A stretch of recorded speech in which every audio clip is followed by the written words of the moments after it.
ભાવનગરના બગદાણા આશ્રમના સેવક નવનીત બાલધરિયા પર હુમલાને લઈને કોળી સમાજમાં આક્રોશ ફાટી નીકળ્યો છે. નવનીત પર હુમલો કરનારાઓને પકડી પાડવાની માંગ સાથે મહુવામાં મોટી સંખ્યામાં કોળી સમાજ રોડ પર ઉતરી આવ્યો હતો.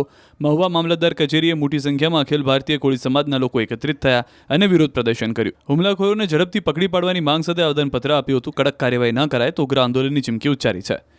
ભવિષ્યમાં કોળી સમાજનો કોઈ ચાળો નહીં કરી શકે. કોળીના સાવજો ન્યાય મેળવીને જ રહેશે. આજે રાજુલાના ધારાસભ્ય હીરા સોલંકીનો હુંકાર.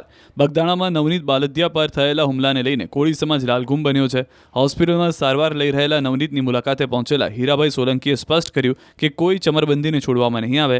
ન માત્ર હીરા સોલંકી પરંતુ રાજ્યમંત્રી પરસોત્તમ સોલંકીએ પણ ફોન પર વાત કરીને નવનીતને ન્યાય આપવાની અને સોમવારે ગૃહમંત્રી સાથે મુલાકાત કરી રજૂઆતની ખાતરી આપી. કોળી સમાજ પર અન્યાય બિલકુલ સહન નહીં થાય. નવનીત એક જ એકલો નથી, આખો સમાજ એના હારે છે. મિત્રો એક વાત ધ્યાનમાં રાખજો.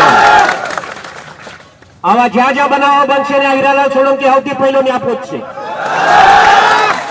તે ખાલી દેખાવો કરવા માટે નહીં હો, મારે દેખાવો નથી કરવો. હંમેશા સમાજનું જયારે આવું કંઈક બને ને ત્યારે બધા એકત્રિત રહેજો. કોઈના બીજા કોઈના હાથા ન બનતા, સમાજ હારે રહેજો એટલું કહેવા આવ્યો છું.